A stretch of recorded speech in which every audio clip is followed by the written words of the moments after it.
America में वोटों की गिनती अब अपने आखिरी चरण में है। इस बीच डोनाल्ड ट्रंप के चुनाव जीतने की संभावना पहली बार सबसे ज्यादा हुई है। ऐसे में दुनिया भर के सट्टा बाजार में ट्रंप पर दांव लगने लगा है। शुरुआत में बाइडेन के जीत की संभावना 69% मानी जा रही थी और वो आगे चल रहे थे, लेकिन स्विंग स्टेट्स जैसे ओहियो और फ्लोरिडा में वोटों की गिनती के साथ साथ ट्रंप के जीतने की संभावना बढ़ती गई। इन दोनों राज्यों में ट्रंप जीत दर्ज कर चुके हैं, जबकि मिशिगन, नॉर्थ कैरोलिना और पेंसिल्वेनिया में ट्रंप ने बढ़त बनाई हुई है। इस कारण ट्रंप के जीतने की संभावना अब करीब करीब 77% तक पहुंच गई है। ताजा आकलन के आधार पर ट्रंप के जीतने की संभावना 75% जताई जा रही है। इलेक्शन बेटिंग odds.com के को क्रिएटर मैक्सिम गो ने फॉक्स न्यूज से कहा है कि अभी ट्रंप जीते नहीं है, लेकिन लग रहा है कि वे जीत सकते हैं। हालांकि अभी राजनीतिक पंडितों का यही कहना है कि इन हालात के बावजूद अभी भी निर्णायक नतीजे सामने नहीं आए हैं और बाइडेन वापस दौड़ में आ सकते हैं। आपको बता दें कि सट्टा बाजार अमेरिका से बाहर हैं और खासकर यूरोप में हैं। अमेरिका में राजनीति पर सट्टा लगाना गैर कानूनी है। और चेकर के मुताबिक कोरोना वायरस महामारी के बीच हो रहा चुनाव ऐसा इवेंट है जिस पर इतिहास में सबसे ज्यादा 45 करोड़ डॉलर का सट्टा लगा हुआ है।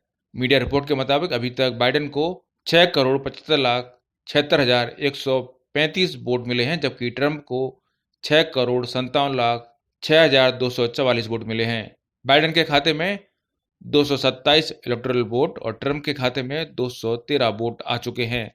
अमेरिका में वोटों की गिनती के बीच अमेरिकी राष्ट्रपति डोनाल्ड ट्रंप का न्यूयॉर्क के मैनहट्टन स्थित ट्रंप टावर किले में बदल गया है। बड़ी संख्या में हथियारबंद सुरक्षाकर्मियों ने अपने ट्रकों के साथ ट्रंप टावर को घेर लिया है। उधर पुलिस चीफ ने चेतावनी दी है कि अगर चुनाव परिणाम के बाद अशांति फैली तो वे शहर के कुछ हिस्सों को सील कर देंगे। वर्तमान राष्ट्रपति डोनाल्ड ट्रंप पहले इसी घर में रहते थे। चुनाव के पूर्व जिस तरह से अमेरिका में नस्लीय हिंसा पर रिपब्लिकन और डेमोक्रेटिक पार्टी के बीच सियासत हुई है, इससे यह आशंका और प्रबल हो गई है। आपको बता दें कि चंद महीने पहले अमेरिका में हुई नस्लीय हिंसा के दौरान जमकर हिंसा और लूटपाट हुई थी। नस्लीय हिंसा के दौरान राष्ट्रपति डोनाल्ड ट्रंप और डेमोक्रेटिक पार्टी के बीच जमकर आरोप प्रत्यारोप का दौर चला था। चुनाव प्रचार के दौरान भी देश में अश्वेत और श्वेत की राजनीति गर्म रही है। विपक्षी डेमोक्रेटिक पार्टी ने राष्ट्रपति ट्रंप को अश्वेत विरोधी करार दिया था और देश में नस्लीय हिंसा के लिए जिम्मेदार माना है। उधर रिपब्लिक पार्टी के उम्मीदवार और राष्ट्रपति डोनाल्ड ट्रंप चुनाव परिणाम के आने के पूर्व भी इस बात की आशंका जता रहे हैं कि यह मामला सुप्रीम कोर्ट भी जा सकता है। राष्ट्रपति डोनाल्ड ट्रंप ने सोमवार को शाम एक बार फिर से बैलेट की प्रक्रिया पर सवाल उठाया। पेंसिल्वेनिया में मतदान के पूर्व चुनाव नतीजे घोषित किए जाने के मामले में उन्होंने कहा कि यहां धोखाधड़ी की पर्याप्त आशंका है। इस मामले में ट्रंप ने सुप्रीम कोर्ट जाने की संभावना से भी इंकार नहीं किया। इसके पूर्व ट्रंप ने सुप्रीम कोर्ट की न्यायाधीश रूथ बेंडर गिन्सबर्ग की मृत्यु के बाद खाली हुए पद पर राष्ट्रपति चुनाव से पहले नियुक्ति के अपने फैसले का भी बचाव किया था। उन्होंने संकेत दिया था कि अमेरिकी राष्ट्रपति चुनाव अदालत में जाकर ही खत्म होंगे।